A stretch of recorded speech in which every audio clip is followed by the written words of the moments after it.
I asked a very specific thing of Terry, who's been a long time veteran of science communication at the university level, but he also knows a lot and has seen a lot of us come and go in the federal government. And it seems, I think, as I talk with him, that it always gets set to zero whenever there's a new person coming in. There's a new, all these people really, really want to get to know you, and then 6 months later they're gone. So I think I asked Terry to come and tell us a little bit about where we're hitting the mark, if we are, where we're missing the mark, and we are, and a little chance for us to think and give a little bit of conversation about our respective shops in the various agencies that we're represented here. So Terry, if you want to cue us up, that would be great. Okay, do my best. Is this on? Do we need No.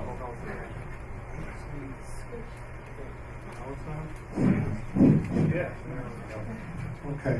He can figure it out. No, we have an engineering college.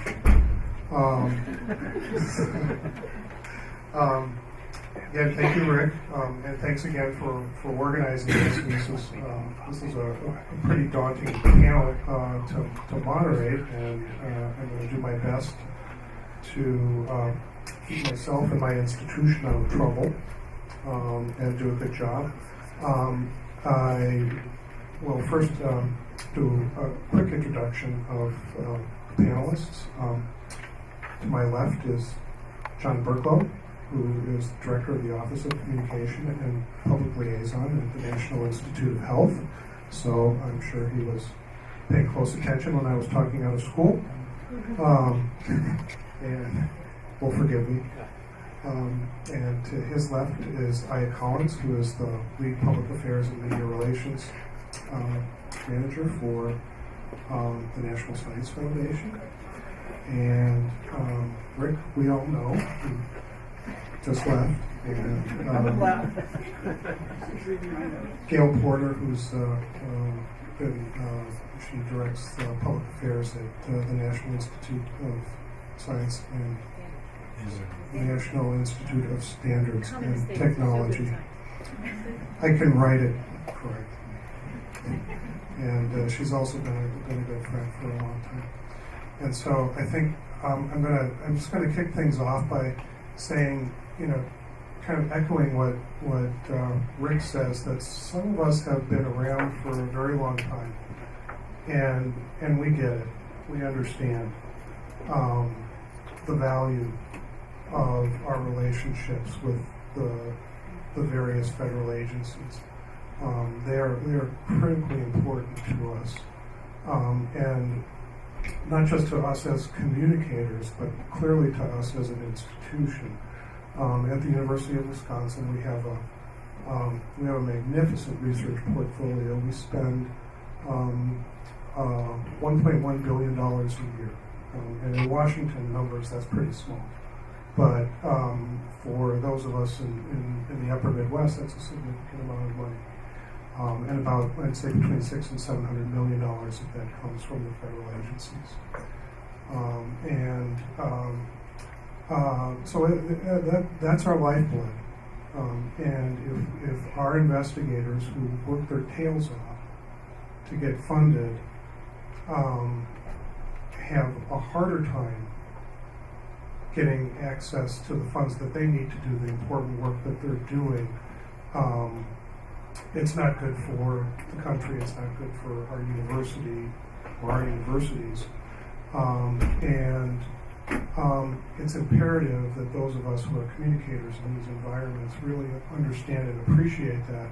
And having been around for so long, I'm in the unenviable position of being almost, the institutional memory at the University of Wisconsin. So if people want to know something, including our government relations people, if they want to know something or if they want to know someone who to talk to, we're the people that they come to see. I was busy the last day and a half trying to come up with information about Zika research that's ongoing on our campus, so that it could be help inform a congressional hearing. Fortunately, we have very friendly congressfolk in our area. Our U.S. senator, in fact, grew up playing on the floor of one of our labs in the Enzyme Research Institute on our campus. So we have a good friend and supporter there. And so we're constantly doing this. We're trying not to let things interfere with talking about the science, which is really what's important, and getting those messages out there, because that's where the rubber meets the road for those of us who communicate about science. But if you're communicating about it in the back of your head, you have to understand how important these relationships are, and work hard to foster them. So I'm gonna shut up now and turn the mic over, and hopefully we'll get a lot more money from you guys. Okay. Thanks, We'll Terry. get a lot more money to give. Good afternoon, everyone. Thanks for inviting us here today.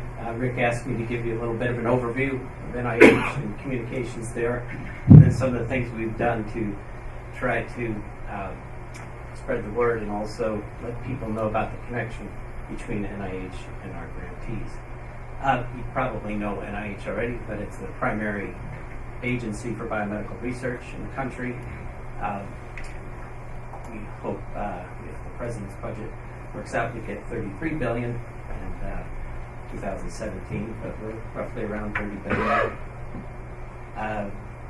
And I know it's probably hard for some of you to hear our director, Francis Collins, complain about our paltry budget of $30 billion, but it's all relative. It puts it in perspective. Anyway, just to let you know, we're made up of 27 institutes and centers, everything from the National Cancer Institute at $5 billion alone, all the way down to some of the smaller ones. And each one has its own communications office and communications director. And so I think we're sometimes an impenetrable institution to deal with. We're trying to figure out who you talk to about what.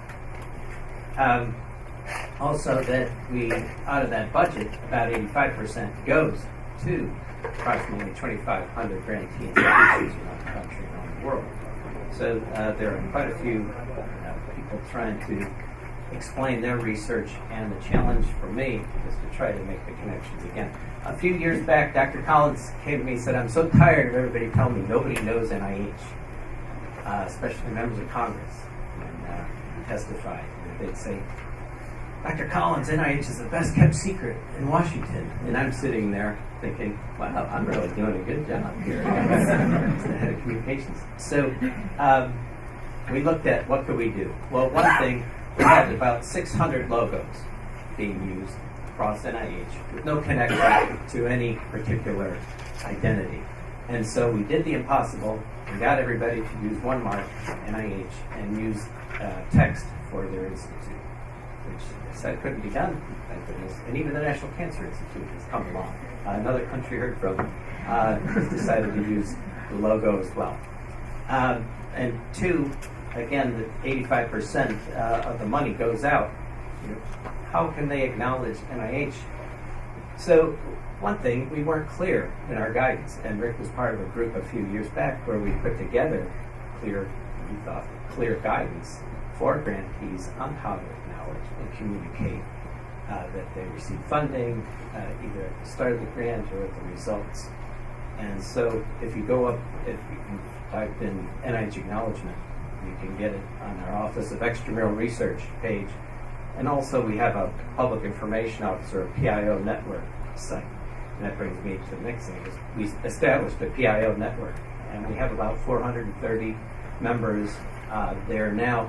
And I would admit that it was pretty anemic for a few years. And the last couple of years, we've had Kristen Sandoval take over. And I don't know if you've interacted with Kristen, but she's very engaged, and she's done a lot of new and interesting things. And we're trying to take a different approach, rather than do this, do that, and this is what you're supposed to do, and you're getting money from us. We're trying to say, how can we be helpful to you? How can you be helpful to us? How can we interact and also stay in touch? One of the specific things we do is when our director blogs, which he does every Tuesday and Thursday, blogs every Tuesdays about full science, and Thursdays usually have fun images. If he uses research that's been done in one of our grantee institutions, we send that to Vice President of Communications and PIO, and let them know about that, and quite often they repost. And so, again, it's just something rather than just feeling like NIH is telling you what to do. Also, we have the page I mentioned, the PIO network page. It explains how to interact with NIH. There are some resources, contact information, news and events. And so if there's a key personnel change at NIH, we try to let people know. So anyway, we're trying to do a number of things, and again, make it more collegial than dictatorial. So if you're interested, Kristen Sandoval is on. She's the key contact. However, you may decide to work with one of our individual institutes and centers, and all's fair and everything. We're trying to make sure that we're making your life easier and you're helping us. Thanks. So, good afternoon, everyone. I'm Aya Collins, and I'm with the National Science Foundation. I'm their lead for public affairs and media relations, so it's great to be here. I'm actually on day number 11 with the foundation. So go easy on me, because I'm learning a lot about the great work that NSF does. I came from Health and Human Services in the Office of the Assistant Secretary for Health, and really looking forward to the work that I'm going to be doing with the foundation. So a few of the messages that I wanted to bring forward that our Director Porterville wanted to convey is that we are really looking to improve communications with our universities and bring forward all of the great work and establish deeper and richer networks with our PIOs. A couple of the things that we are going to be doing, and one of the things that I am looking forward to implementing, is creating kind of what you can talk about as a PIO network or a database. How many people use CRMs or customer relationship management systems in the room? Great. So that's something that we're looking to do to really reach deeper. One of the things that we found, and even in my short time with the foundation, is a lot of the institutional knowledge. And once someone leaves, that Excel sheet leaves with them. As far as the PIOs that they're close with in those relationships. So really galvanizing all that information, putting it into one place so that we can have far-reaching impact far after folks have left. And also one of the things that the public affairs officers we have, as you know, 7 directorates within NSF. And we have a team of 12 public affairs specialists within my group. And so we're all broken up. The team has specific directorates assigned to them. So one of their key functions is making sure they communicate across many different universities and colleges and keeping in touch with those PIOs. Some of my goals are making sure that we communicate even beyond just the program officers and the PIOs, but also staying in communication with university communications staff, the senior leadership, and really establishing that relationship with them. One of the things I was happy to see is NSF is very transparent, and we put all of the names of the public affairs team and our phone numbers, which is very interesting for government. HHS, we didn't do that, but my phone rings, which is great, and we get to hear the community, so from the community. So please feel free to use those resources on our website to contact our staff. Anyone is able to contact me directly. Aya Collins, A.Collins at nsf.gov to get more information about the great work that we're doing. Let's see, what else could I share? What else would you all like to know? Well, I think one of the things that Rick mentioned was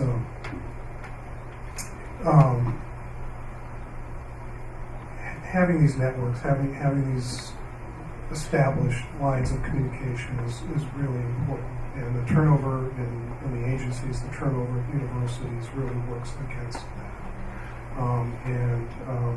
There was a time when I spent a fair amount of time working with NSF, including organizing and hosting a meeting that was held out in Socorro, New Mexico, with a whole bunch of science press officers from around the country. So,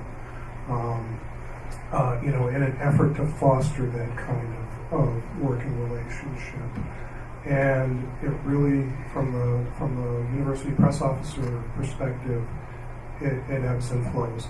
And it can be very difficult to establish and maintain those networks because the only opportunities we have are usually at meetings like I'm in town actually for the AAAS meeting. The National Association of Science Writers is the other place where people like me gather. And so it can be very labor intensive to get those things up and running and keep them well maintained. And so what you're talking about in terms of sort of institutionalizing those relationships would be very valuable. I think it becomes important too, not just in terms of the good news that we have to talk about, but also we have different kinds of relationships with the agencies. Some of the agencies that fund our research are also regulators, and we sometimes have different interactions with them, for example, in uncomfortable situations where there may be research misconduct or something like that. So those kinds of things would be valuable. Great, thank you for that. Along those lines, I think, just to reiterate what you were saying as far as making sure that we maintain those relationships and the transparency piece. Some of the approaches in my background in PR, marketing, and branding, almost sending what I like to call a hot list. So when you're a new public affairs specialist, or say you're a new PIO, sending a really brief rundown of what are the priorities and key areas that you cover, what you care about. I would encourage all of you all, if you haven't created a hot list of areas to send to your federal contacts, and for us to do that as well. I think it definitely goes both ways, for you to know what's on our top priority, what's on our editorial calendar for the year, and keeping consistent. Making sure that you put ticklers, even just, I know it sounds, like the littlest detail, but it really does make a difference even on a monthly or bi-monthly basis, because that way you know when the turnover has occurred versus waiting for 4 months and then you email and the email bounces back after your contact has already left the university, or vice versa with the federal agency.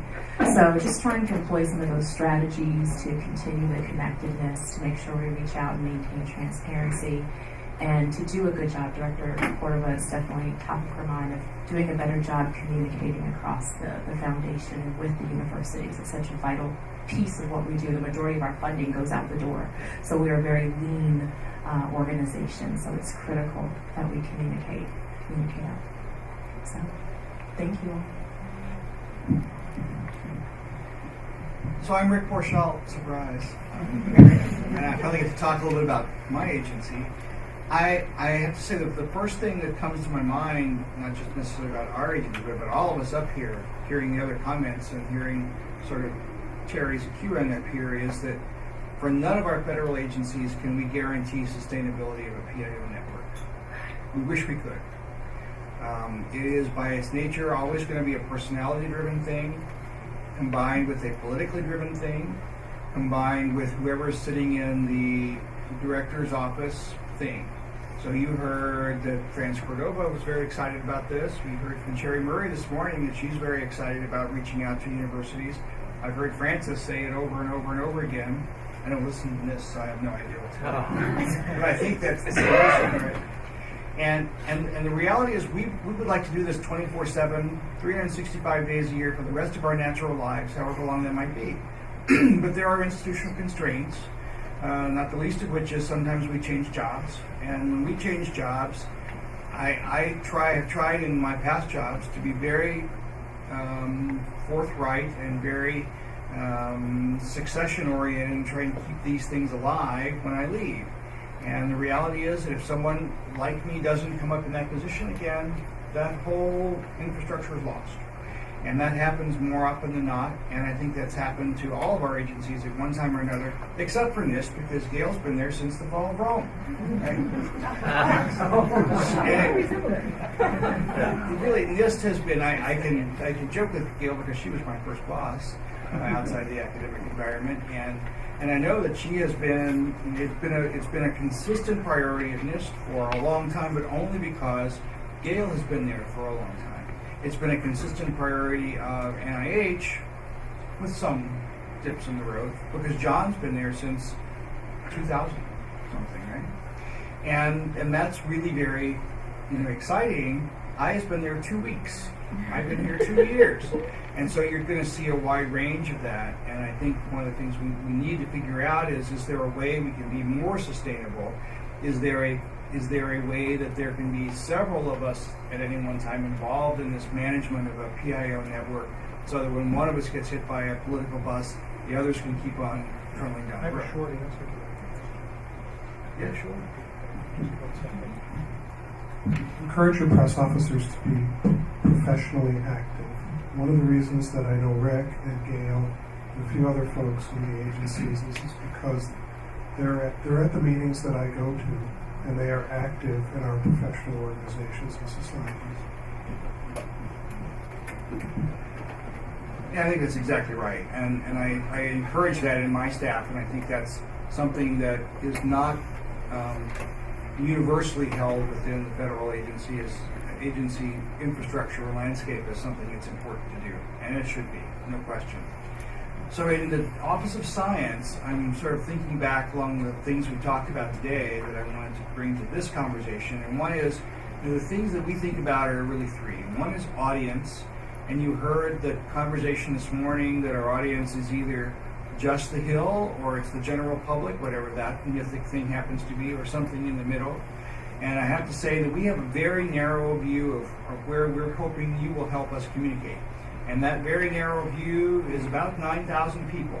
Those 9,000 people, if you looked at all the members of the National Academy of Sciences and all the research deans and all the people who testified before Congress on science issues, and everybody who's senior member of a professional society in science, and you eliminated duplicates, you'd be at about 9,000 people. These are people who have regular interactions with members of Congress or their staffs. I wish we had regular interactions personally with members of Congress and their staffs. There are rules. We can't have that, or shouldn't have that. Shouldn't have that contact. And one of the things we struggle with is trying to find the people who do have that contact and be able to deliver up to them the kind of information they can use to take our case forward to members of Congress and their staffs. So that's really our sweet spot. It's those 9,000 people, and we're very dedicated to trying to reach those 9,000 people with the great news coming out of our research partners and out of our funded research. That's what we try to do, and that's a little different from what Marissa was saying. She's really trying to reach people who don't know about DOE. And that's great. That's not our mission. Our mission is what she's calling the invested stakeholders, or the potentially invested stakeholders. And that's, I think, an important thing for us to think about in this context. The second thing is about the platform. And we made a decision when I came on board 2.5 years ago that, for each and every one of us to try to pull the same set of eyes to each and every one of our websites was just ludicrous. That we have to be reaching people where they already are, and that this business of trying very hard to pull people onto our sites was really not going to get us much more than heartache and a bad report every time we went every month to see our director and said, well, once again, we only have X number of people who came to our website and looked at us. When in fact, we should be delighted. I think we should bend down and kiss the ground anytime anyone looks at any of our federal websites, because it's such a hard draw. It's a really, really hard thing to do, and we should try to be finding places where they really do go. Much less, trying to compete with all the university websites and all the professional society websites. We need to find some way of providing that not one-stop shop of information and providing where people actually are already going. And I was going to give a shout out to Jessica Johnson, but I think she's left for the day with this, which is part of our major stakeholder outreach is with Newswise and with Eurekalert. Jessica's at Newswise, and Eurekalert, as you know, is completely overwhelmed with the AAAS meeting at the moment, so they weren't able to come today. But we have partnerships with both of them. When you publish something on Eurekalert and it mentions DOE, it gets exported into our portal so that we get to show the wide variety of work that we're doing.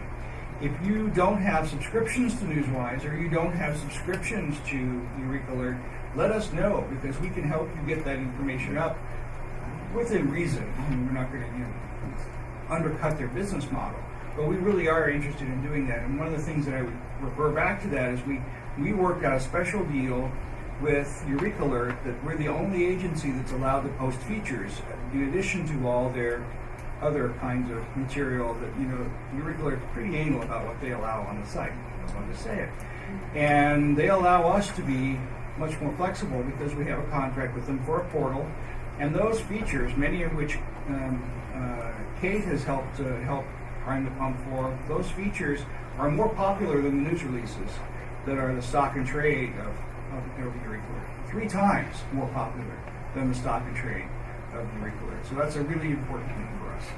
And the last thing I would say, well, the one other thing I would say about that is, even though we have very low readership on our website, to a principal investigator at a university, they can be assured that their program officer at DOE is reading that. And that's sometimes the only person who matters to them. And that's a really important give that we can give to the university community, is making sure that your PI is being regularly seen as delivering good news to the Department of Energy on their website. The last thing is about message. I know we've talked about it a little bit, and I like the idea of making sure that the message about federal sponsorship is the deck, or it's boilerplate, or something else, but I keep thinking to myself, even though I hear folks say, well, it really doesn't matter to anybody who paid for this. Nobody really cares. I think as good writers, we have to be able to find narrative ways to make people care. We need to go beyond boilerplates into making our stories reflect the need to be able to sustain a competitive environment, competitive economic environment based on innovation and discovery. And that's really where we are. If we can't get beyond the boilerplate, I think we're going to be marginalized. And we'll have this conversation next year, and we'll have this conversation the year after that, and we'll have this conversation the next time AAAS comes to Washington. So I'll stop there and hand it over to Gail. Hi. I'm Gail Porter from the National Institute of Standards and Technology. How many people have heard of the National Institute of Standards and Technology? Wow, yes. Because I beg to differ. You are not the best kept secret in Washington. We are the best kept secret in Washington. I will go to Matt on that one. So we are your nation's measurement experts. We are Nobel Prizes. We are great stuff, but we are a small agency compared to really Big Daddy here. We only have 1 little billion. Just Terry and I are equal over here on the 2 ends. Because we have about $1 billion budget, but we do every topic under the sun, which is why it's such a fascinating place. So if you're an excellent science writer, I might want to hire you someday. Just think about it. Anyway, so what we do, I think, is because NIST is smaller and because of our mission is to help industry. But we help industry with a lot of university partners. And we've been a major collaborator in the federal government for about 100 years that we've been around. That's what we do, we collaborate. And so the way we collaborate, because we're smaller, because we don't have big bucks to give you, we collaborate by carrots, not sticks. We don't require anything of you, except if you want to work with us. And then we try to set up reciprocal relationships where if somebody like Georgia Tech is doing great stuff with us in graphene research and they have fantastic, brilliant postdocs who are working in our lab with us, then we talk to them, and John Toon and others at Georgia Tech, who I know from the National Association of Science Writers, when I go to professional meetings, and then they tweet us, we tweet them, we put on their Facebook page, they put on our Facebook page. We have a very give-and-take, free-flowing social media profile, and actually social media is my best thing we're doing right now. We are writing fewer and fewer press releases. We're writing more blogs from scientists with their voice. And then we're also asking for guest bloggers when they come and use our user facilities. And this is something we're relatively new at, so I'm not pretending we've come to the market at all. But you're asking me to say what we're doing to collaborate. So our newest things we're doing is we're doing guest blogs from people who have used our user facilities. What did you get? Why did you come here? What did you learn there? Why is it better here than it would have been at your own institution? We want people to say it in their own voice because that's what people read now. People don't read news releases as much. They want natural, easy, breezy stuff to read. As someone said, when I'm in bed reading my Facebook page, I don't want to read press release. I want to read something that's interesting and fun that tells me something I don't know.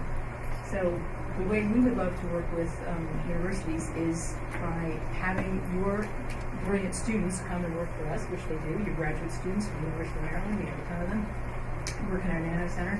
Because we have a lot of guest researchers. We have as many guest researchers as we have NIST researchers in our buildings, in both campuses, in several campuses. We have like 18 places now that we collaborate in, including small centers of excellence in forensics and genome studies and in our newest ones in disaster resilience.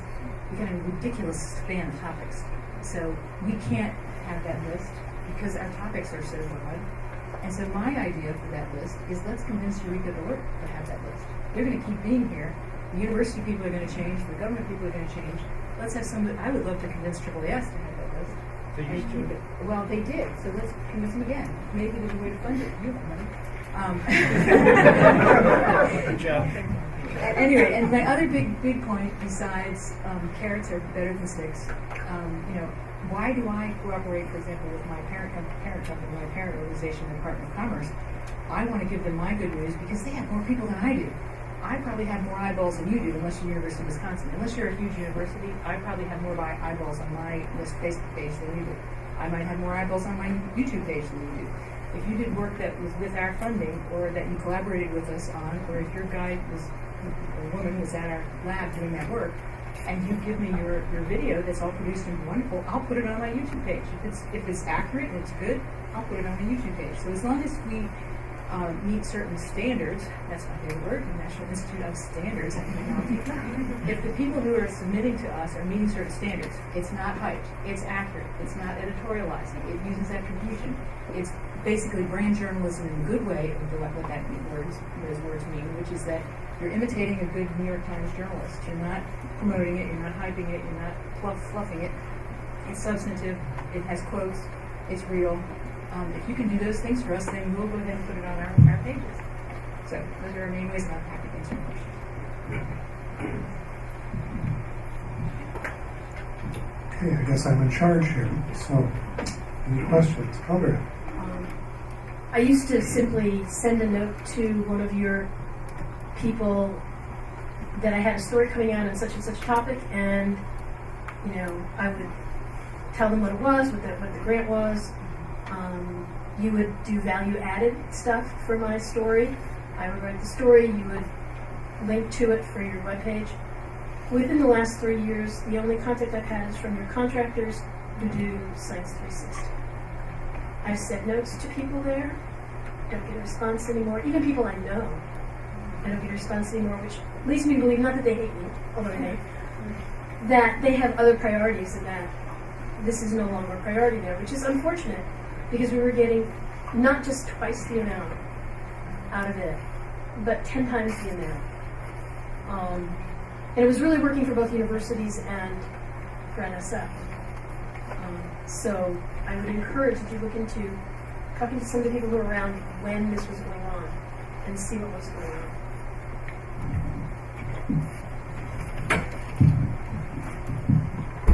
Thank you so much for that comment. I definitely hold near and dear to my heart the community that we serve. Without the universities and the colleges, that is the lifeblood of NSF. So I'm glad that I am coming in fresh and new. I'm not jaded by any prior system, and really am interested in, again, creating something that's going to last, an institutional mechanism that we can continue forward. So I definitely, you have my word and commitment to look into that. And definitely we can talk offline after the panel to talk about that. But I would encourage anyone, any anecdotes and anything like that from the field, please share that information with me. But it is definitely a commitment of Director Cordova and the rest of the team to improve the way that NSF does communications going forward. So thank you for that. I just wanted to say that I mentioned Chris and Sandoval, but my email address and information is on the sheet too. Please never hesitate to call or email me as well. Hello, this is Catherine Zandanella. I'm from Princeton University, and my question is for all of the representatives of the funding agencies here. I'm probably not alone in getting emails from my faculty members saying, my program officer would really like to see some news on this particular paper that I'm publishing. And a lot of us in science writing come from journalism or some kind of communications background. And so we're thinking a lot about our readers. We're thinking about the general public, and we're thinking that eventually the 9,000 people will get the message because it's going to come through the New York Times or it's going to come up through media to them. But I do think about these program officers, but the problem is that it's very easy for us to track how our stories do with the general readership and through media pickup and how things are reprinted, but knowing whether or not a program officer saw our press release is a black box. And so what I'm wondering is this an audience that we should be thinking about? And how do we know if our press releases or our stories have reached these people? You know, we're definitely tracking how the outside world sees our stories, but we're not actually tracking. Oh, and I always provide a report to my faculty members about how their story did, but they don't provide a report to me about how that story did with their funding officer. So I am just wondering if those of you from the federal agencies could give us some insight on who these people are and whether they're following our work. So at NIH, there are quite a few of them, SROs or HSAs, different names for people who are working the program and interacting directly with the grantees. And I go around and give talks to them about the importance of communicating the research, and I encourage them to work with the scientists in the grantee institution and with their communications and our communications. So I try to link everybody up and also do it often enough to where this is standard practice now. This isn't an exception to the rule. Just keep that information and relationship going. My quick perspective from another university, it's not really a black box. You go back to the faculty member, and you know this is part of the relationship that I have with my faculty. If they tell me that they have a program officer who's interested, I'm going to be interested. And if I can get a story in front of a program officer, I can declare victory and go home. And really, I love to see our stuff get out to much larger audiences. But those are really important audiences for us because they matter. The quality relationships that we want to foster. So, one comment I want to make is that, as I said, we're a smaller place, so we have to use all the resources we have. And absolutely, I tell my writers, go back a month or two after you've written that story, talk to the person, ask them what impact it had on them. Sometimes we find out amazing things. Well, I started a whole new collaboration, and this person came, and then we invented this thing that I didn't know anything about, and now it's doing great guns. And we would never have known that if we hadn't asked them. So you have to go back to your sources to find out. But the other issue is that I just lost my train of thought. Moments ago, I had a great point. Go ahead. Do another question. One of the and Kate could speak more eloquently to this than I can, but I'm up here and she's not. So one of the things we often hear when we put one of our stories from a research university that's done work with our funding on our homepage, we always go back to the press officer at the institution and we say, you know, our story's up here, thought you'd like to know. We copy the program officer, and we just the fact, even though they don't know that you know, some few thousands of people actually look at that page, they're only concerned that their program officer has seen that page.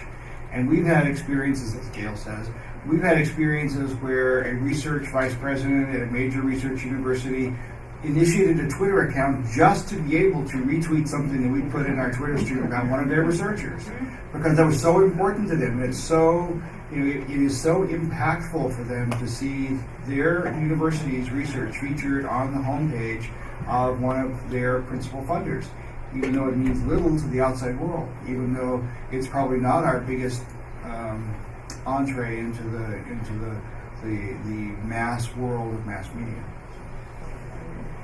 So my point was, don't let those PIs off the hook.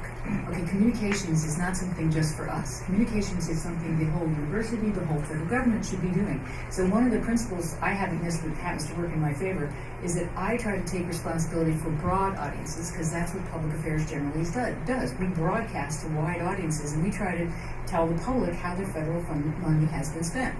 But my PI, that's his audience. If he wants his program manager to read it, then he should send it to them. Why is that your job? That should be his job or her job. And besides which, Rick was talking about audiences. Okay, he cares about those 9,000 opinion leaders.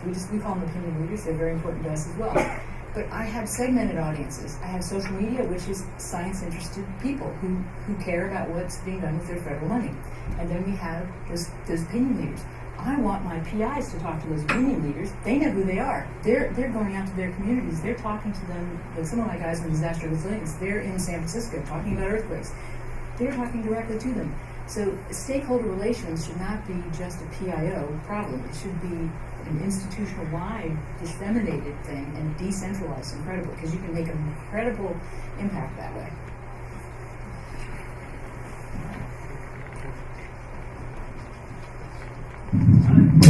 Yes, good afternoon. My name is Tom O'Neill, and first off, I just wanted to raise 2 points for awareness. I am the co-chair of the DOE Web Council, and we do have wide representation across the department, so I wanted to make sure everyone was aware that there was a Web Council, and we do meet monthly, and we're definitely open to broadening and increasing that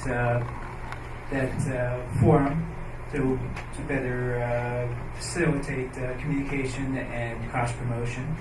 I do believe Marissa spoke earlier today, and she is our federal sponsor.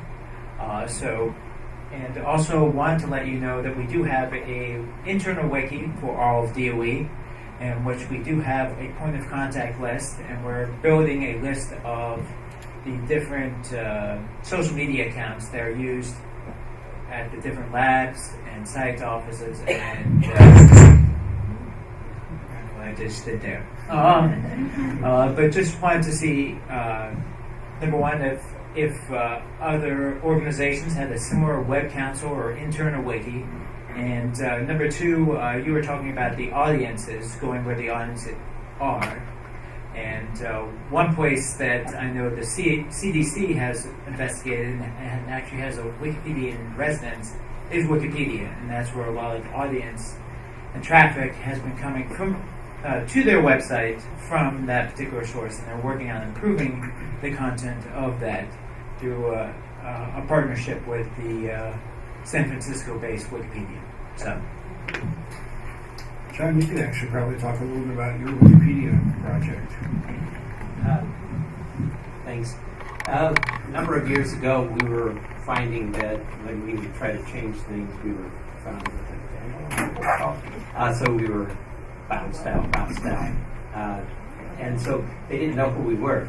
And so we invited a number of who's from the Wikipedia Foundation and Wikipedia to come to a meeting at NIH. We all got to know each other, and seemed to change everything, and developed a much better relationship, and we had one, I think, last year again. So, and to your other question, yes, we have the web office group, which is the same type of idea from all the 27 institutional centers.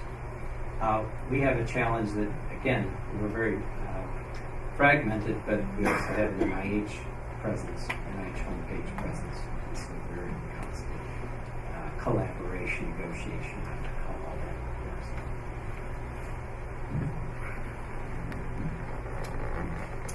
Any more questions? Okay. I have other questions. Sorry to interrupt anybody, but I was thinking the other part of my job is crisis communications and dealing with, and Terry mentioned, with your research or other topics, or you may have some problems with a particular research for a number of reasons, and it bubbles up to NIH. Please feel free to call me. I'm very versed in all of this, and probably best to call me rather than Kristen, because I end up dealing with these types of things quite often, but I'm happy to talk it through. Wonderful. So I have a comment, if I could. It's sort of in the way of a question, back to the audience, and it stems from some things I heard in the elevator going up to one of our sites, and then in Dunkin' Donuts and Subway this morning, and I heard from several different people who didn't know who I was at that point, listening and lurking in the background. You know, it'll be a cold day in hell before I send the release to the agency for clearance, because they'll just screw it up. And I wanted you to talk candidly about that because I think that's a perception, and I think that's I wouldn't say it's just a perception either. I mean, I think it depends on where at the agency it goes. So I'd like to hear more about that. I can say that I don't think I've ever submitted a news story or a news release for clearance or even prior to Coordination, we call it here. So, in my long and checkered career. And we do that for a number of reasons. One of the reasons that I'll state up front is that, well, the research is solicited and paid for through the agencies by the federal government, by our representatives in Congress. Once we get the money, the research is ours, and we take responsibility for it and its implications. And while we, anything sensitive, we're not gonna run off alone. We're gonna talk to people. But even though you haven't sent it forward, Terry, how many times have you heard from PIs that, oh, I shared this with my program officer and she wants to have this done. She wants to say this. Oh, I couldn't say that. No, that doesn't happen. I don't really. Heads nodding in the audience. I don't really mind if an investigator is sharing a story with their collaborators or the people who, or even somebody at the funding agency. That doesn't bother me. That's their relationship. Because when I go in and work with an investigator, I state very explicitly what our process is and how we work. And I guess I've been around for so long that they have confidence enough in our process that we're not going to screw it up, and that we are going to be good partners with the agencies and communicate what we need to communicate in an appropriate way ahead of time. And so, but I agree that for those of us who write, our prose is precious, and the last thing we want to do is see it go down any kind of rabbit hole.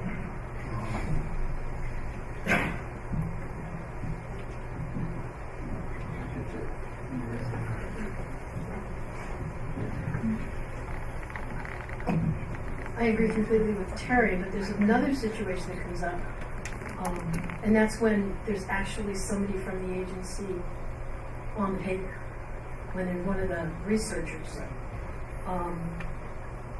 I try to encourage my PIs not to tell them that they can change anything, and certainly tell them not to send it to the people above them.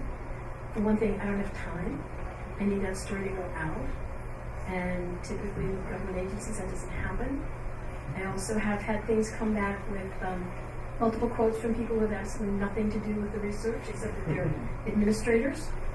And in one case with the Department of Agriculture, nobody's here, they wanted to take the actual content of the story out because they didn't like the results.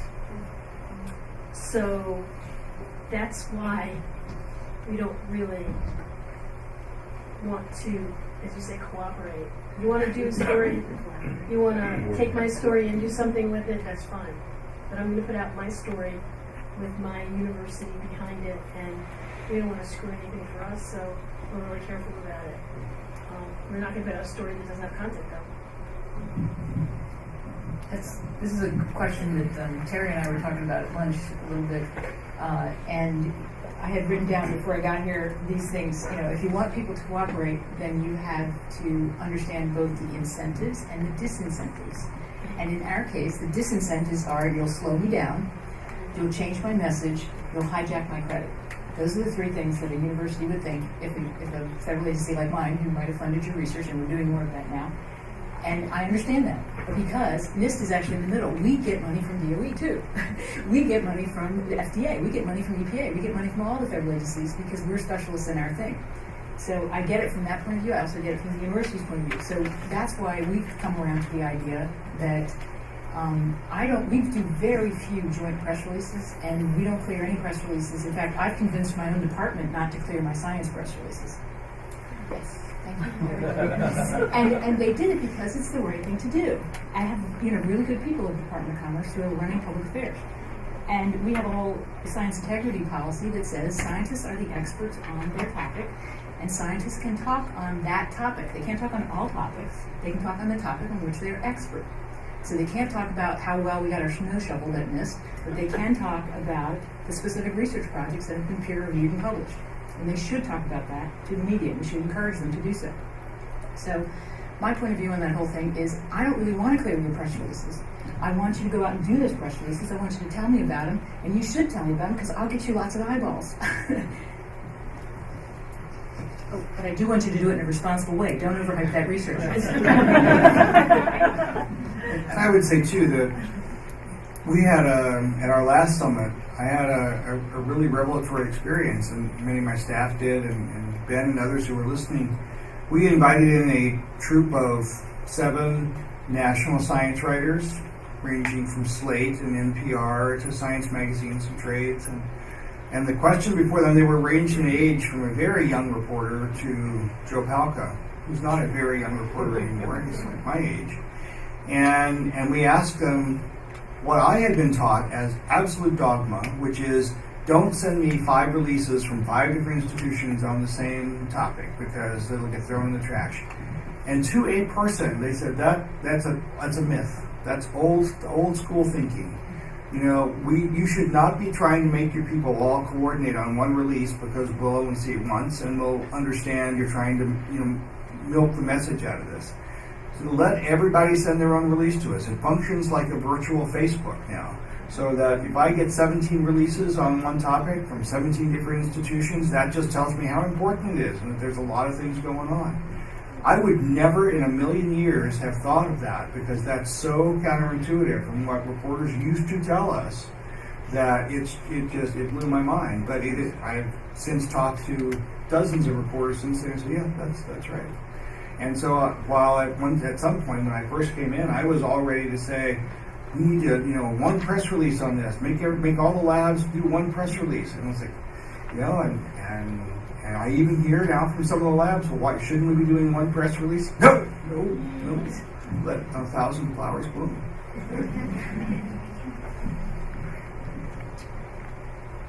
Terrific. Are there any final questions before we thank our panelists for their time and indulgence this afternoon? I think this was a really great session. So thank you all very much.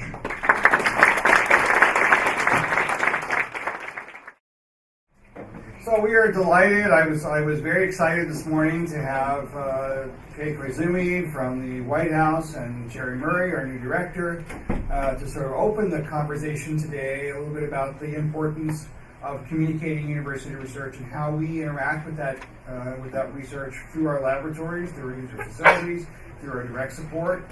And I have to say that we also, when I was introducing our senior management this morning, including Jeff, I talked about how supportive the infrastructure at the senior management level in DOE was for our science communications portfolio from a secretary on down.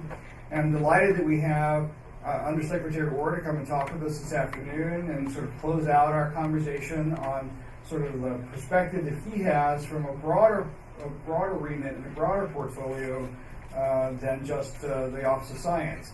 And it's a very important thing for us to be able to talk about sort of coordinating. You think we have difficulty coordinating across to you guys. We have difficulty coordinating among ourselves in our communication messages. And with the support and the support of the Undersecretary and his team, we've really begun to do a lot more coordinated messaging, interesting messaging around our university portfolio in particular. Partly, I suspect that's because he hails from the university side of the world himself, but also because I think it makes sense in the environment that we're in to do the best job we possibly can, and because our secretary has asked us to do the best job we possibly can about communicating research. As Undersecretary, Dr. Orr is the principal advisor to the Secretary and the Deputy Secretary on clean energy technologies, for example, and science and energy research initiatives.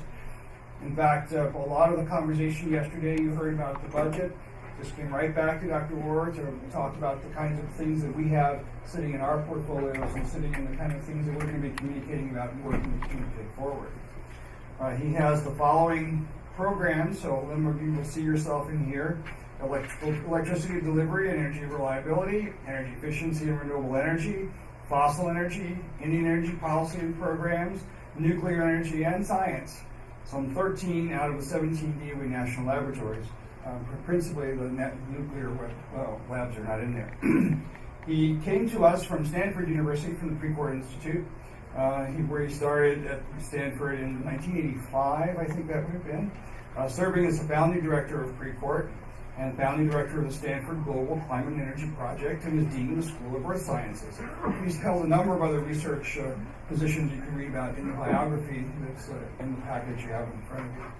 We're delighted he was able to come and talk with us just a little bit about his perspective from overseeing a wide range of programs here, not just the Office of Science, about the importance of communicating and the importance of communicating through the universities. Dr. Orr, thank you so much for joining us.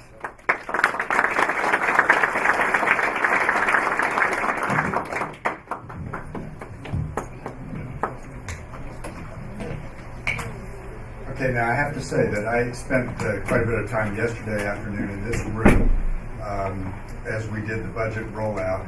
It was about 20 degrees colder in here then, which gave me the obvious opening for the usual joke about how the Department of Energy can't get the temperature right in our buildings. But it's warmer today. Maybe it might be too warm, but it was a pretty chilly effort yesterday. Actually, I'm glad to be able to have a chance to talk with you this afternoon. And I'd like to just start by saying that this communications area is something that my office has tried to pay attention to. And Seth Larson is here somewhere. There he is, right in front of me, of course. He's in my office and helps us think about all this. And of course, I learned some lessons in my university role about how we started a new organization, an Energy Institute, and it was pretty clear that we needed to do a much better job of communicating about that than we were doing at the time we started. And Mark Schwartz, sitting right back there, was a key addition to the staff that helped us do that. So I learned that it's important to be able to communicate. It's about building the support for the organization, and it's and helping people understand what we do. And that's what can make things be lots of fun. Now, so my job this afternoon is to welcome all of you, or maybe to say goodbye to all of you. I think I'm the only one standing between you and the bar, so I recognize that's a danger. But so the Office of Science, of course, is the biggest piece of the part of the department that I look after, and we're delighted to have Sherry Murray here with us. It took a long time to get through confirmations for lots of us.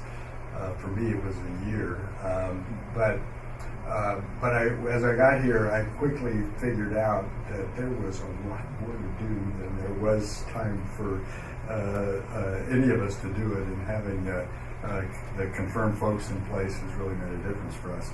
So, of course, that the Office of Science in particular works very closely with researchers in academic settings and at the national labs. And Rick mentioned that I'm a recovering academic, so I have some idea of what all that's about. And I think the kind of the best thing for this year I've had in office is this mandate to stick my nose into the broadest possible range of science and energy research. It really has been quite fun. Now I know that you've spent the day talking about the partnership between science and science communication. So I thought I'd just spend a few minutes and talk a little bit about the kind of broader aspects of this for our part of the agency. I'll just say a word here at the beginning about the kind of the state of play for science and energy. It's a really exciting time. And then I'll talk a little bit about our experience in trying to figure out ways to do this better for our part. And then I have a little special something to do at the end. So I think we will look back on this time as one where we really managed a huge acceleration of the transition in our energy mix that has to take place in this century, has to take place in the first half of this century. So if you look back over the last few years, the just a few examples, the price of the LEDs has come down by 90% in the last 5 or 6 years. Utility scale solar by something like 50%. Residential scale rooftop solar by 40%. Wind, big reductions in price there. So those technologies have really started to move into the marketplace. Last year, wind was up to 4.5% of the electricity generated. Solar just about 1%. Still growing rapidly. So we're really making a transition into the clean energy world that is something that we need to do and something for which we need every bit of science and engineering that we can put to work. It's also been a time of huge progress in our ability to understand the world around us. The user facilities that are available now give us unprecedented access at very small spatial scales, at short time scales that allow us to understand the fundamentals of how atoms and molecules and subatomic particles interact. And of course, those all have huge applications. New materials to make better solar cells and to make batteries last longer and be less expensive, modeling the latest climate data and understanding why there's a drought in California and the role of temperatures in the Pacific and the jet stream's location, our ability to really assemble to do materials by design. In a world where we all drive our electric vehicles, or maybe they're autonomous electric vehicles that we summon with our app that I don't know if it will still be called Uber or not, but you can imagine that it does make you wonder whether we'll all decide we don't actually need to own a car, which that would really change the world, wouldn't it? But in any case, a fundamental piece of that is a catalyst. Catalysts are part of every chemical reaction in industry. They're part of batteries. They're part of fuel cells, and of course we frequently use precious metals, platinum group metals for catalysts. But if we're really going to do this at a really large scale, we need to have earth-abundant materials that don't cost as much and that can be used sparingly. And so catalysts by design, the day when I can order up a catalyst and say what I want it to do, and the quantum computation folks can say, oh, well, what you need is this much of that with a smidgen of this, and at the right nano-sized particle, then we'll really be in business. So there's lots of exciting stuff, but of course there's a lot more to do. And one indication of that is something that's come to be called mission innovation. So last November, just before the Paris negotiation, President Obama and 19 other leaders of countries announced that they were banding together to seek to double the support for energy R&D in their national efforts. And this was accompanied by a parallel investment by a group of investors led by Bill Gates that is talking about putting up lots of patient capital money for investment in early stage energy technologies. So another piece of evidence in my claim that we're entering a period of fast energy R&D and fast changes in the energy system. And yesterday, when in our budget rollout, we talked about the first step along this was doubling over a 5-year period. So if you just do straight line doubling, that's 20% per year. If you're willing to engage in compound interest, it's only 15% a year. But in any case, for us, this made a big difference. Of the $7.5 billion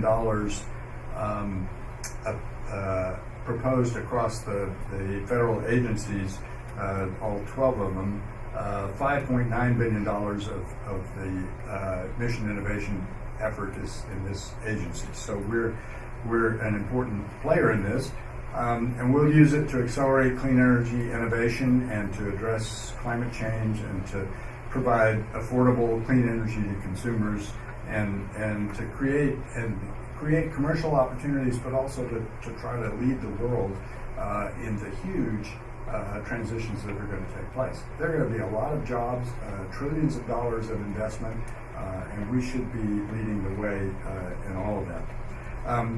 But it won't be enough just to do the research. Of course, we'll have to help people understand why we need to do that, and then we have to help them understand why something like the government effort should pay for that. So communicating with stakeholders is an essential component of being able to both to assemble the support it takes and then to deliver on the results. And of course, there are lots of audiences for this.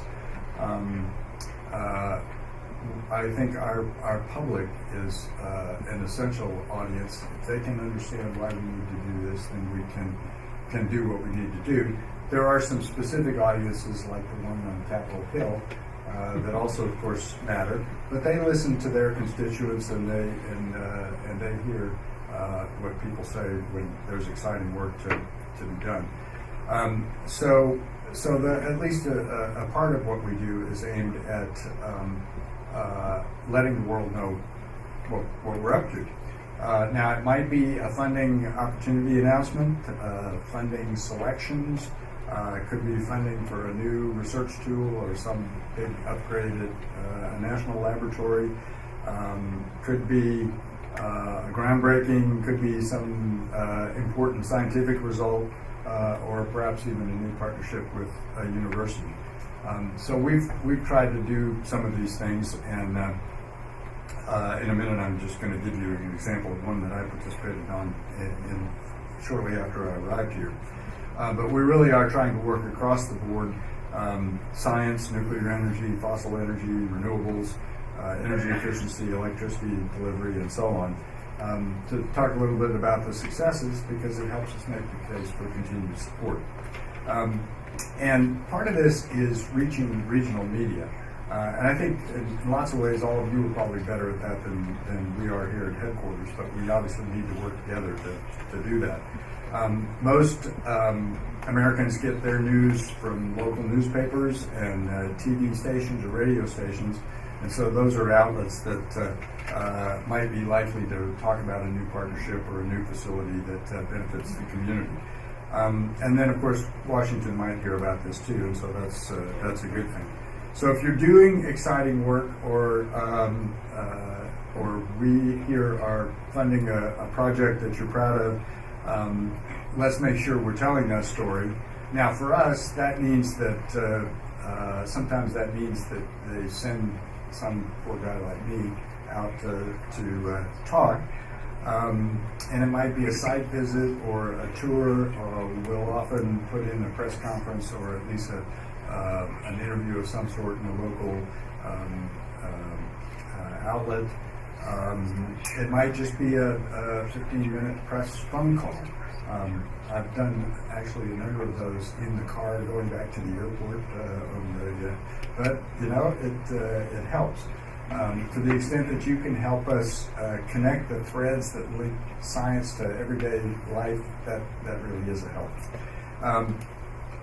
So we're, I guess really what I'm doing is asking for your help in amplifying what we do together, because it helps us make that case.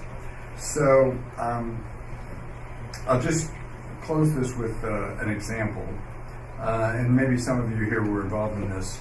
This was the Coral announcement just about a year ago. And for those of you that are not familiar with this, Coral stands for the Collaboration of Oak Ridge, Argonne, and Lawrence Livermore. And it's an initiative that puts $525 million to build a state-of-the-art supercomputer at each of the laboratories involved. And when we were getting ready to announce this in the fall of 2015, the Secretary asked the Department's Public Affairs and Communications teams to make a splash in the media with the strategic partners. So the Secretary himself held a briefing on the Hill and visited Oak Ridge along with Senator Alexander, who's our lead appropriator, to announce the initiative. Then in April, when the computer at Argonne was ready to be announced, I went to Chicago to participate, even though technically the announcement of the money had already been made several months prior. But there was an opportunity to do it there. The local congressional representatives turned up. We had a very nice little event, and one of the press guys asked, and just after I spoke, he said, "Well, you know, what sort of science would actually use a computer like this?" And I said, "All of it." And then between us, Peter Littlewood, who was the lab director, and I, and the guy at the lab who was heading up the program, rattled off 10 examples of cool things that we could do with truly high-performance computing in a way that we couldn't do as well before. And by the end of it, he was sort of nodding, you know, going, "Oh yeah, there might be something to this." So anyhow, this made lots of local press, and so I think that part was good. And I think it paid off. As I said, we did a press conference in local press, and then we did a national press call with a bunch of outlets around the country. It gave new life to this story, and we really got dozens of stories published from the press conferences and so on that highlighted the cutting edge research as well as the benefits that it would have for users around Chicago. We of course now have strong support for Coral on the Hill, including from the delegations who participated in the announcement. So following the reasoning that says that event B followed event A, it must be that the communications caused all the strong support that we have in Congress. Well, maybe I can't claim scientifically that much causality, but I do actually think that it's an important component of what we do. And of course, the university folks. Mark, do you still put together the every little while, maybe it's once a month, a pre-court newsletter on energy stuff that still comes to mind? Don't you read it? I do read it, actually. Even though I'm recused from anything that has to do with that university that I'm not even allowed to talk about, I do actually read it with interest. So I know how important the communicating about the results that you have, especially those with DOE support, is to all of us. So thanks for your effort there. I'll wrap up by saying that I hope you'll continue to foster relationships with your communications counterparts around the room here, of course, and beyond. And of course, we're open to advice on how to do this, and particularly open to suggestions for when we might do some things together. The Science and Energy Enterprise here counts on all of you to help us do our jobs. And as I said, I think this is such an exciting time that we really need to be helping people understand how cool it is to be participating in all of that. So thanks again for all that help. And if I'm, I know pointed out that I was standing between you and the bar, but I'm happy to answer a question or two if you have some. If not, I have another assignment here. So if you want to ask a question. So you have time for maybe 2 questions? If anyone has them? I can count on it. Walk around here and get the other mic. It's only here. So, I'm Brian Burklow. This is more difficult than You laughed at me because I I'm going to make you fun of you, Chris, all day. So, I'll just try to speak loudly. Yesterday, at the budget briefing, the Secretary essentially identified that the plus up in the budget for the department was about $2.9 billion. Yeah. And the way I read the document, I haven't been able to study it, but 2.8 of that $1 billion goes in your pocket, at least one of your pockets. You've been a scientist for a long time, and now you're kind of calling the shots, as it were. Can you say a word about how that feels personally, additional responsibility, really great? Can you say a few words about your personal grade? So, when I was a department chairman at a university, I thought that really life, it would be a lot better if the dean would use that pile of money sitting in his office to help my department. Well, then I got to be that dean, and I discovered that the pot of money that was really unrestricted, that the dean got to decide what to do, was really pretty tiny. This job is another version of that, in the sense that there's I'm partly teasing, but we have a complicated process by which we assemble our version of the budget. It then goes off to OMB, and they do their magic, and what comes then, there's a complicated negotiation about what we don't agree with and what it ends up, and then it goes up to Capitol Hill. And I think it's fair to say that there is not a one-to-one mapping between the budget that passes the Congress and what happens here. So the part that we do, it's definitely a team effort. This is put together in a way that relies on the incredible strength of the people around me. It's pretty clear. In fact, when I first was considering whether I would work on this job, I said, well, heck, I'm not qualified. I know the energy transformation stuff pretty well, but I did serve on BSAC for a while, so I kind of know what they do. But there were a lot of aspects of the job that I didn't think I'd do as well as I needed to, and that's still true. But it's fun to learn. But it also and I also have learned to try to rely on the people around me who have the deep expertise it takes to do that, and that's made me respect the talent, the hard work, and all the dedicated people here who make the science enterprise possible. And that's been a good thing to learn as well. So it's been fun. Thank you very much. With no other questions, I think you have one. Okay, I do have another important task here. And this is in the spirit of recognizing best practices in communications. And I just want to call your attention to another great example of effective communication about DOE science and technology, DOE Pulse. Now, DOE Pulse was a bi-weekly, one-stop shop to read about the research being done at the national labs, including university research. It was originally intended, I understand, as a cheat sheet for Secretary Hazel O'Leary when visiting on Capitol Hill or with other policymakers to answer the question, what are the labs working on? But of course, it turned out to have much wider distribution, and for almost 20 years, every 2 weeks, DOE Pulse has answered that question with timely and compelling news about scientific breakthroughs at the DOE national labs. And the last print issue of Pulse was issued in December, But now it's graduating to serve as a model for the new portal focusing on the labs on DOE's website. So we're transitioning to do it that way. For its entire lifespan, DOE Pulse has had one editor, Bill Cabbage at Oak Ridge National Laboratory. And if he would join me here.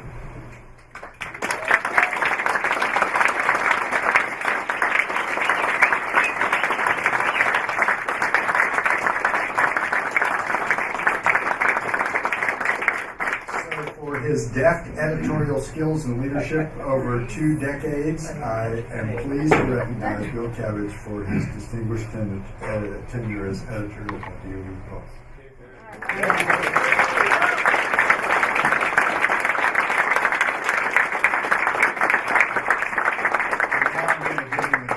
Retaliate. So. Well, I would say one word. I took Pulse on after Joe Culver and Rick created it in 1998. I said I'd do it for 6 months. And we got a system going, but I think it was Casey Stengel who said I couldn't have done it without the players. Every lab participated, and frankly, I never had a problem getting an issue out because of the participation of labs, and I really appreciate that. I think it paid dividends. I'm really excited. Pat Adams' energy he's putting into the blog with the same contributors. Yeah, headquarters, Pat Adams. Thank you.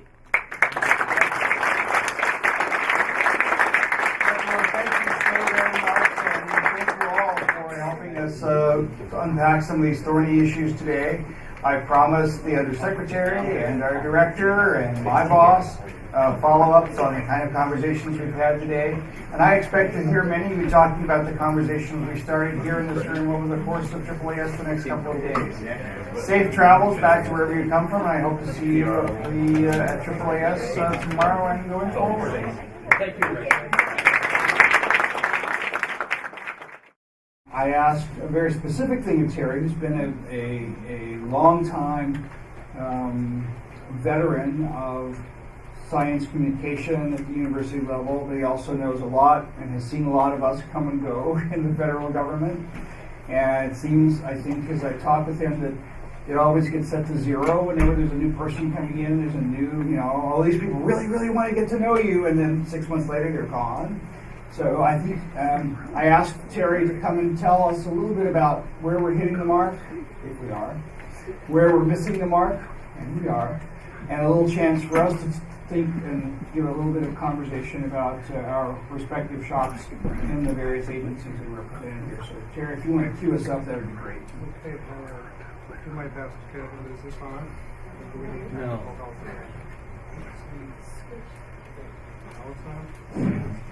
Yeah.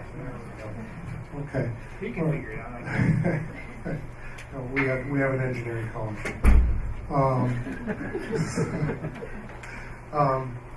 Yeah, thank you, Rick, and thanks again for organizing this. This is a pretty daunting panel to moderate, and I'm going to do my best to keep myself and my institution out of trouble and do a good job. I will first do a quick introduction of the panelists. To my left is John Burklow, who is Director of the Office of Communication and Public Liaison at the National Institute of Health. So I'm sure he was paying close attention when I was talking out of school. And will forgive me. And to his left is Aya Collins, who is the lead public affairs and media relations manager for the National Science Foundation. And Rick, we all know, who just left. And Gail Porter, who's she directs public affairs at the National Institute of Science and National Institute of Standards and Technology. I can write it correctly. And she's also been a good friend for a long time.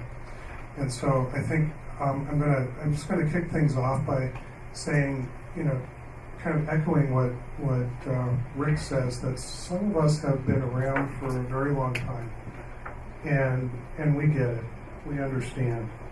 the value of our relationships with the various federal agencies.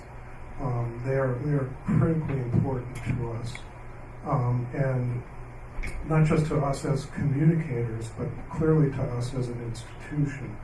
At the University of Wisconsin, we have a magnificent research portfolio. We spend $1.1 billion a year, and in Washington numbers, that's pretty small.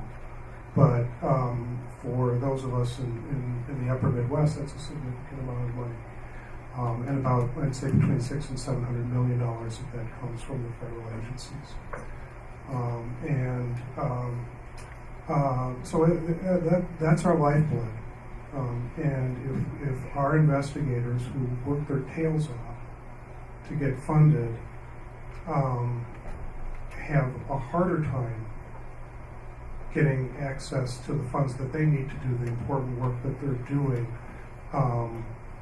it's not good for the country, it's not good for our university or our universities. It's imperative that those of us who are communicators in these environments really understand and appreciate that. And having been around for so long, I'm in the unenviable position of being almost, the institutional memory at the University of Wisconsin. So if people want to know something, including our government relations people, if they want to know something, or if they want to know someone who to talk to, we're the people that they come to see. I was busy the last day and a half trying to come up with information about Zika research that's ongoing on our campus, so that it could be help inform a congressional hearing. Fortunately, we have very friendly Congressfolk in our area. Our U.S. Senator, in fact, grew up playing on the floor of one of our labs in the Enzyme Research Institute on our campus. So we have a good friend and supporter there. And so we're constantly doing this. We're trying not to let things interfere with talking about the science, which is really what's important, and getting those messages out there, because that's where the rubber meets the road for those of us who communicate about science. But if you're communicating about it in the back of your head, you have to understand how important these relationships are, and work hard to foster them. So I'm gonna shut up now and turn the mic over, and hopefully we'll get a lot more money from you guys. Thanks, Terry. We'll get a lot more money to get. Good afternoon, everyone. Thanks for inviting us here today. Rick asked me to give you a little bit of an overview of NIH and communications there, and then some of the things we've done to try to spread the word and also let people know about the connection between NIH and our grantee. When someone leaves, that Excel sheet leaves with them, as far as the PIOs that they're close with in those relationships. So really galvanizing all that information, putting it into one place so that we can have far-reaching impact far after folks have left. And also one of the things that the public affairs officers we have, as you know, 7 directorates within NSF. And we have a team of 12 public affairs specialists within my group, and so we're all broken up. The team has specific directorates assigned to them. So one of their key functions is making sure they communicate across many different universities and colleges and keeping in touch with those PIOs. Some of my goals are making sure that we communicate even beyond just the program officers and the PIOs, but also staying in communication with university communications staff, the senior leadership, and really establishing that relationship with them. One of the things I was happy to see is NSF is very transparent, and we put all of the names of the public affairs team and our phone numbers, which is very interesting for government. HHS, we didn't do that, but my phone rings, which is great, and we get to hear the community, from the community. So please feel free to use those resources on our website to contact our staff. Anyone is able to contact me directly. A. Collins at nsf.gov to get more information about the great work that we're doing. Let's see, what else could I share? What else would you all like to know? Well, I think one of the things that Rick mentioned was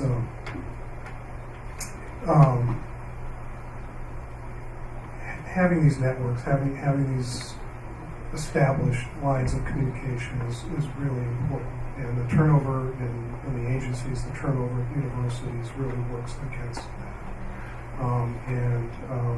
There was a time when I spent a fair amount of time working with NSF, including organizing and hosting a meeting that was held out in Socorro, New Mexico, with a whole bunch of science press officers from around the country. So,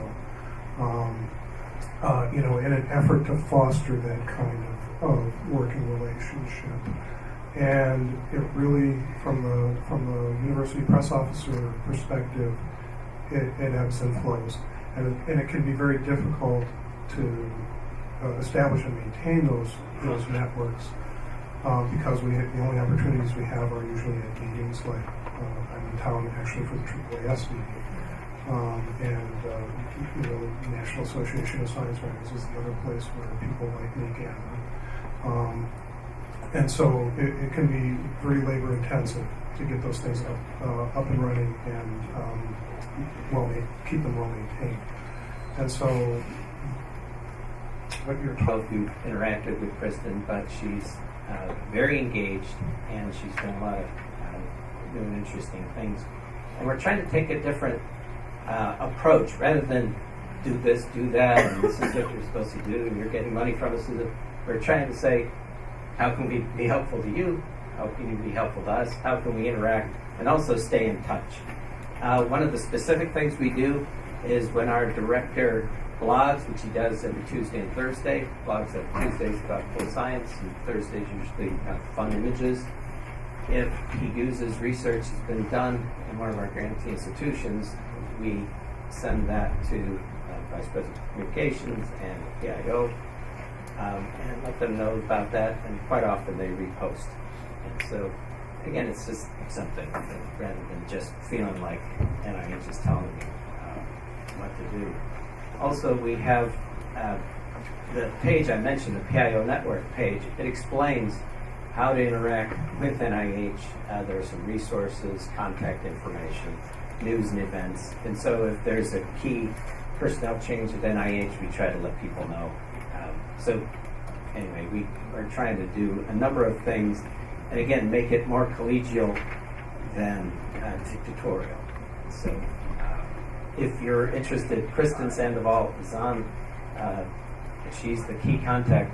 However, you may decide to work with one of our individual institutes and centers, and also everything. We're trying to make sure that we're making your life easier and your helping us. Thanks. So good afternoon, everyone. I'm Aya Collins, and I'm with the National Science Foundation. I'm their lead for public affairs and media relations, so it's great to be here.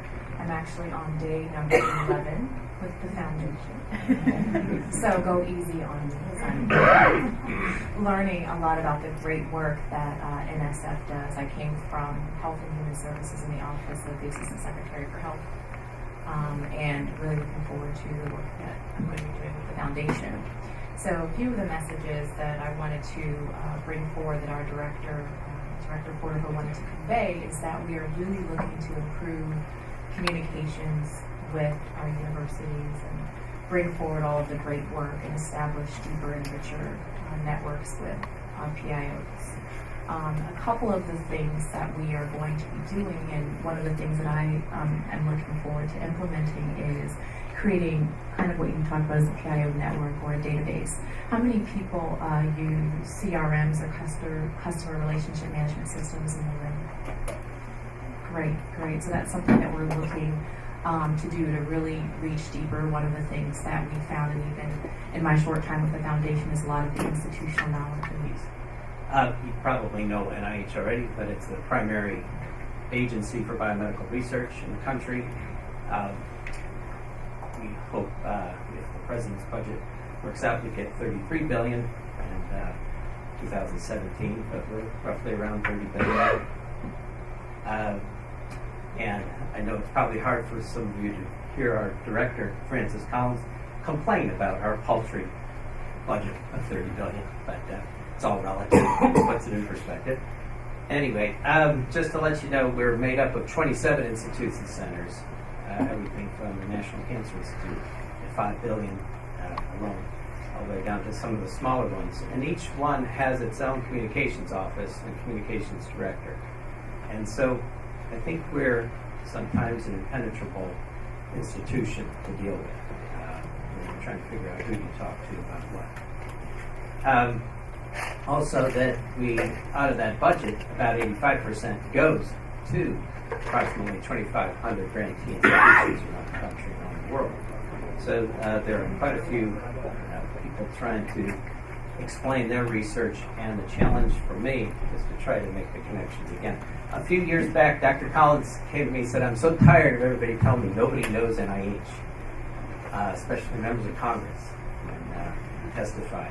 They'd say, Dr. Collins, NIH is the best kept secret in Washington. And I'm sitting there thinking, wow, I'm really doing a good job here as the head of communications. So we looked at what could we do. Well, one thing, we had about 600 logos being used across NIH with no connection to any particular identity. And so we did the impossible and got everybody to use one mark, NIH, and use text for their institute, which they said couldn't be done, thank goodness. And even the National Cancer Institute has come along. Another country heard from decided to use the logo as well. And two, again, the 85% of the money goes out. You know, how can they acknowledge NIH? So one thing, we weren't clear in our guidance, and Rick was part of a group a few years back where we put together clear guidance for grantees on how to acknowledge and communicate that they receive funding, either at the start of the grant or at the results. And so if you go up, if you can type in NIH acknowledgement, you can get it on our Office of Extramural Research page. And also we have a Public Information Officer, a PIO network site. And that brings me to the next thing, is we established a PIO network. And we have about 430 members there now. And I would admit that it was pretty anemic for a few years. And the last couple of years, we've had Kristen Sandoval take over and edit